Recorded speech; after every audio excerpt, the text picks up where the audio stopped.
Welcome back to my channel SG family. Jai Shrikrishna, Radhe Radhe বলে চলে এলাম আবার আমরা একটা নতুন সকালে। তো বন্ধুরা, সবাইকে জানাই গুড মর্নিং, শুভ সকাল। তার সাথে সবাইকে জানাই অনেক অনেক শুভেচ্ছা, অনেক অনেক অভিনন্দন। তো বন্ধুরা, সবাই কেমন আছো? আশা করি ভালো আছো। দেখো, রোজকার মতো আমি গল্প নিয়ে চলে এসেছি তোমাদের সামনে। তো আমার গল্প তোমাদের কেমন লাগে? আশা করি ভালো লাগে। তো আরও ভালো ভালো গল্প পেতে আমার চ্যানেলটিকে সাবস্ক্রাইব করে লাইক কমেন্ট শেয়ার করে পাশে থেকো। তাহলে তোমাদের ভালোবাসায় আমাকে বলে দেবে আরও ভালো ভালো গল্প আনার জন্য। আর আমারও ভালো লাগে এই গল্পগুলো তোমাদের সাথে শেয়ার করতে। দেখো, আমার ভালো লাগে বলি আমি তোমাদের কাছে এই গল্পগুলো নিয়ে আসি, বা এই গল্প থেকে আমাদের অনেক কিছু শিক্ষার আছে।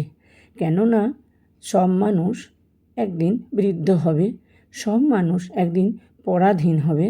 এখন যারা স্বাধীন, এখন যারা পরাধীন নয়, তারা ভাবে আমাদের বোধহয় এরকমই দিনগুলো যাবে।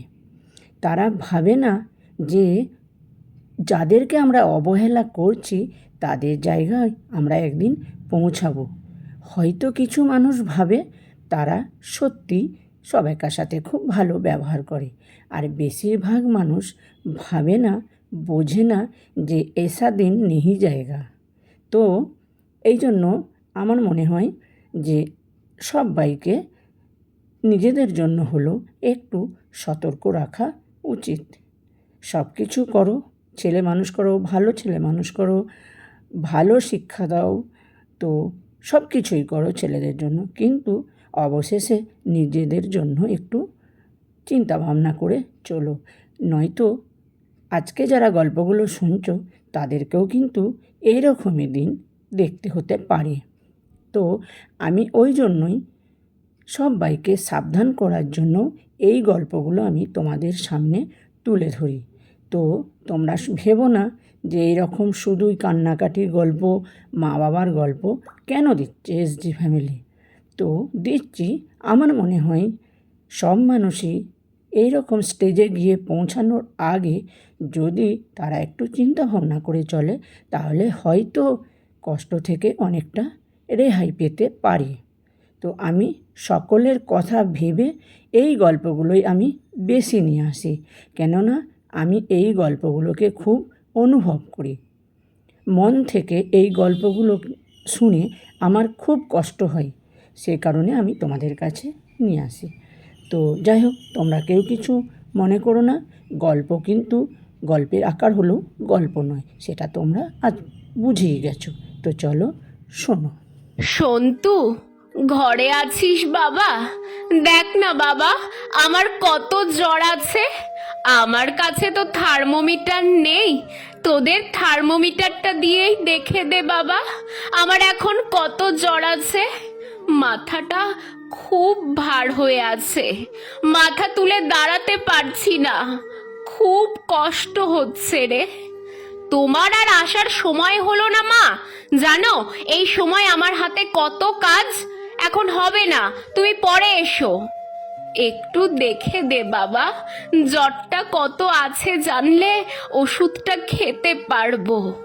তারপর সুচিত্রা দেবীর ছেলে সন্তু বিরক্ত সহকারে জ্বরটা দেখল। জ্বর তখন 102। এই শুনে সুচিত্রা দেবী ঔষধ খেলেন এবং বিছানায় শুয়ে পড়লেন। আর এদিকে ছেলে, বৌমা, নাতি সবাই দুপুরের খাবার খেয়ে নিল। সুচিত্রা দেবীকে খাবারের জন্য একবারও কেউ ডাকলেন না। আসলে এর আগে সুচিত্রা দেবী খাওয়ার সময় হলে একাই চলে আসতেন খাবারের জায়গায়, কিন্তু আজ এতটাই শরীর খারাপ যে উনি আসতে পারেননি, আর কেউ ওনাকে ডাকেনি খাওয়ার জন্য। এরপর 3:30 নাগাদ সুচিত্রা দেবী উঠে এসে বলেন, বৌমা, আমাকে আজকে দুপুরে খেতে ডাকলে না? আসলে জ্বরের ওষুধটা খেয়ে নিতেই শরীরটা এত দুর্বল লাগলো যে কখন চোখ লেগে গেছে জানি না, তাই খাওয়ার সময় আসতে পারিনি। এখন আমার খুব খিদে পেয়েছে, আমাকে কিছু খেতে দাও। এখন আবার আপনাকে কি খেতে দেব?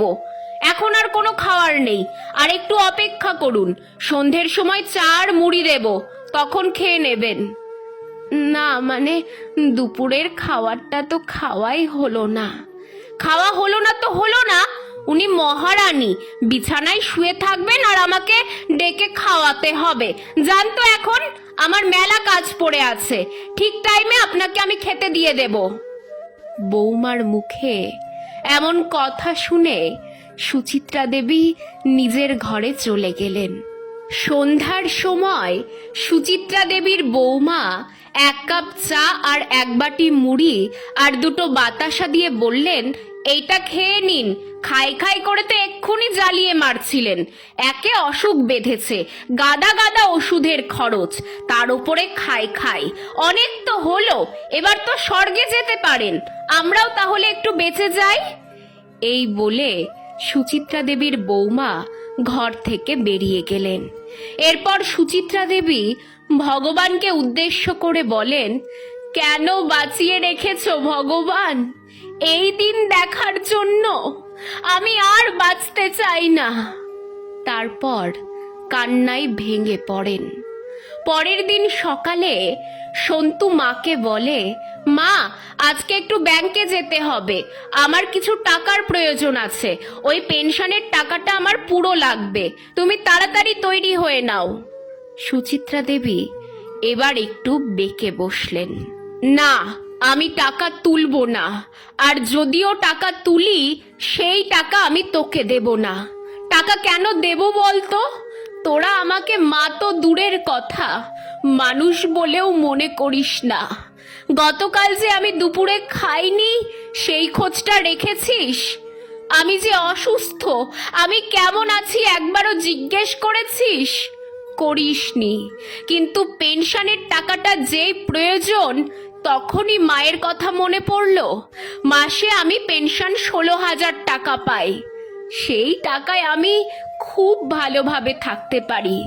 তারপরও তোরা আমাকে নানাভাবে কথা শোনাস, আর বৌমা তো কালকে আমার মৃত্যু কামনা করেছে। আমি ঠিক করেছি আমার পেনশনের একটা টাকাও আমি আর তোকে দেব না। তুই কিভাবে সংসার চালাবি, তোর প্রয়োজন মেটাবি সেটা তুই দেখে নে। আমি ঠিক করেছি আমি বাড়িতেই থাকবো না, চলে যাব কোনো বৃদ্ধাশ্রমে। এরপর সন্তু আর সুচিত্রা দেবীর এমন কথা শুনে ওইখানে অনেক লোক জমায়েত হয়ে যায়, আর সবাই সুচিত্রা দেবীর পক্ষ নেয়। সন্তু তখন খানিকটা ভয় ও লজ্জায় সবার সামনে বলল, আমি তোমাকে কথা দিচ্ছি মা, আজ থেকে তোমার আর কোনো কষ্ট হবে না, আমি তোমার খেয়াল রাখবো। আর তোমার পেনশনের টাকা আমার চাই না, তোমার যাকে ইচ্ছে তুমি দিতে পারো। এই বলে সন্তু মাকে জড়িয়ে ধরে। সুচিত্রা দেবীও সন্তুকে জড়িয়ে ধরে আর বলেন, আমার যা কিছু আছে সবই তো তোর বাবা, আমি আর কাকে দেব? আসলে এই বৃদ্ধ বয়সে তোদের কাছে ভালোবাসা ছাড়া আমরা আর কোনো কিছুই চাই না রে।